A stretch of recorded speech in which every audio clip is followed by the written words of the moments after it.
What's up, everybody? How you doing? I hope you're doing wonderful. This is the tempo check.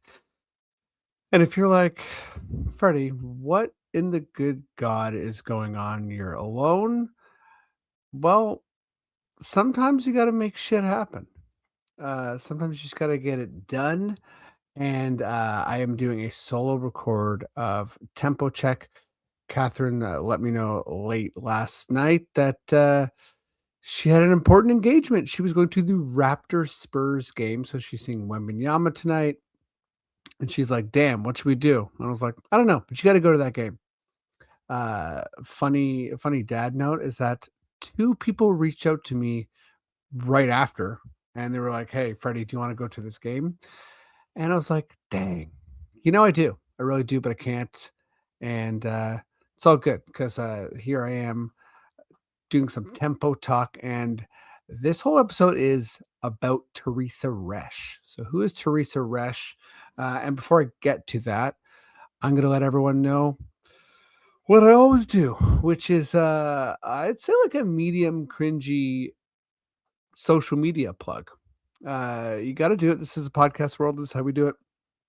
So at the Pickup WNBA podcast on YouTube, on Instagram, those are the biggies. That's how you follow the Pickup WNBA podcast and Tempo Check. That's how you support me and Catherine. Obviously, the reviews, the subscriptions, the comments, all that engagement is good.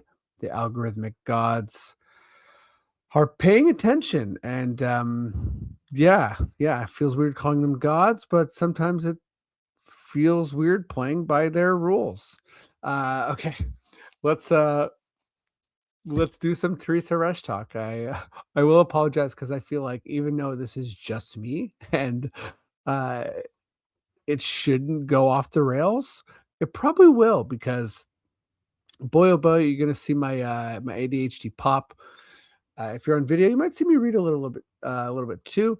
It's all good. I went deep on Teresa, so you know, honestly, I'd love if there's any hardcore Teresa Resch fans that correct me, but I went in. So I feel like I got some decent stuff. So I guess let's start from the beginning. She's from Lakefield, Minnesota. It's a population of 1,200 people. Uh, During her sophomore year, her tiny town consolidated high schools, and she was quoted as saying that she felt like it it was a city because there was stoplights and fast food chains. So she's from a small community. She there's actually a good Globe and Mail article a couple days ago that talked about Teresa, and she grew up in farm country. Like her whole world is farming, so that's how she rolls. She has a really competitive streak. At one point, she threw the game of sorry at her siblings because she was sent back. Sent back to like whatever they hit the sorry bubble, and I guess she had to start over, and so she snapped. But I love that. Yeah, so that's kind of her referencing her super competitive streak, and then her as an athlete. So she was a standout basketball player. She's 6'1", but also a standout volleyball player, and she really credits her coach essentially for driving uh, her entire volleyball athletic career, which is what propelled her, honestly. Um, and she was a middle blocker for the volleyball heads out there. Please forgive me. I don't know that much about volleyball, but so she, it really seems like she was a shot blocker, which sounds like a basketball term. But yeah, she was a blocker and a hitter. So she was smashing that ball or blocking that ball, and like a really team oriented person. She has a good quote here. Every Lakefield kid played everything, but I think I just had a great volleyball coach. The woman who ran the club sports at the University of Minnesota And then her personal philosophy: I probably shouldn't have been as good as I was, but I worked really hard and I was an overachiever. So yeah, just as far as her volleyball timeline, she led Jackson County Central to the Minnesota Class 2A state title. And then her 2000 freshman year at Augustana University. I think I'm saying that right. She reached the Division II national final, was a runner up there. 2003, she was named All North Central Conference and to the Colorado Premier All Tournament team. So, fairly dominant in volleyball. And then she finished her career with a .286 hitting percentage, ranking fourth all time in Augustana history. As far as a hitting percentage, again, volleyball heads, let me know if that's good. I think that means that, like, essentially, like, 30% of the time when she would hit the ball, that's like she's scoring. So that seems very, very good considering people are trying to stop that from happening and or block your shot or save your shot or whatever. So I imagine if you played against Teresa and you saw her, winding up to hit, you were probably very afraid or in trouble. But yeah, so her professional career, I knew about this, but I didn't really know the details until I started digging in a little bit. Um, as a like a or as a sports business person, she started working for the NBA league office. And for anyone who knows the Raptors well, this is where the Masai connection comes in. She worked with Basketball Without Borders, and she was actually the first person to get a women's basketball camp with Basketball Without Borders. So just like a massive, massive, pioneering, huge accomplishment. Another first, she was hired to the Raptors by Masai Ujiri. And Masai Ujiri is also quoted as saying he was tired of being in front offices where it was just men and wanted a specific female perspective, as well as was super impressed by Teresa in general. She just has like a mantra thing, which is fun. She has a GSD degree, a get shit done degree, which honestly sounds like something Stone Cold Steve Austin would say, but I really like it. A get shit done degree. I feel like that's something that someone says before they kick your ass. But yeah, get shit done degree is great. So yeah, if you're wondering about Teresa, she's seems like someone who doesn't see a lot of obstacles, which I'm sure is not fair to say. I bet if you had a candid conversation with her, she has like worries and anxieties like anybody else. But man, she does get shit done. So shout out to Teresa. It's really cool to have her as a president. It's exciting. Um, before we get to the tempo, though, she did a lot of, and I'm a hardcore Raptors fan. Have been for a long time. All of these accomplishments that I'm about to list off, I knew they happened, and I knew they were priorities of Masai Ujiri. Um, just a quick Masai Ujiri thing. There was a famous uh, moment with Masai, and he talked about getting hired by Tim Leiweke and bringing Tim Leiweke, who was some executive, president at the time. I believe he hired Brendan Shanahan for the Leafs and Masai Ujiri for the Raptors, and did work with TFC as well. And yeah, Masai brought Tim Leiweke like five things he wanted to do, and it really seems like Teresa did half of those things. I don't remember all of the five things, but I remember a huge one was the Raptors getting a G League team.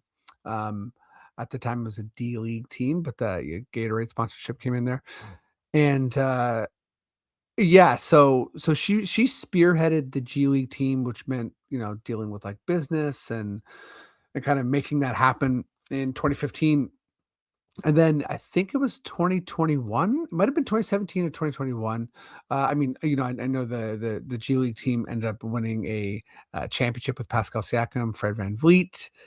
But I know it was also the G League franchise of the year. I think it was 2021. Could be wrong there. But yeah, it might have also been 2017. Anyways, yeah. Jump in there. If you're a G League head and you're like, buddy, okay, I I I know which G League team won franchise of the year, and it wasn't the 905. My bad. Might have got that part wrong. But yeah, so she also spearheaded the OVO Center. So I think a lot of people uh gave Drake a lot of credit for that, probably. But yeah, Teresa was huge with that. She got that done. This is a full rumor. This is a full rumor. I just remember hearing it and I was like, cool, hoping that we'd get a WNBA team. I remember hearing, and it's funny, I've been to OVO when me and Catherine got to cover the preseason exhibition with the Lynx and the Sky before they came to the first game in Toronto there before we got the tempo. But I remember hearing that in the OVO Center, and anyone who knows this, please let me know. Uh, that the actual like change rooms they had like WNBA I don't know what the word is, WNBA like writing, like it was like an affiliation thing. It was like NBA and WNBA, and this was well before we like really were on the precipice of getting a WNBA team. So that's really cool. uh and I mean, if it's true, but I remember hearing that being like, oh man, like someone is planting the seeds here. And I wonder if that was Teresa. Like, I wonder if that was Teresa essentially being that person who was like, hey, like I'm just gonna plant this little seed here. Let's make this happen. Um yeah, the other thing, I mean, she was obviously part of the 2019 championship and all the success that came with that. She had a variety of titles with the Raptors. I think one I read was like she was a generalist, which I didn't know that was a thing, and that kind of adds to her like get shit done mentality. But the Tampa move, right? So COVID happens 2020, and the Raptors went to Tampa Bay, and she apparently did this in 1 month, which included the construction of the ballroom where or they basically, like, outfitted a practice facility for the Raptors. So, that was her who spearheaded that, which is, like, really, really wild, and then she also coordinated, like, getting the families there. So, Teresa is, like, a major, major, major player in some key moments for the Raptors in Raptors history.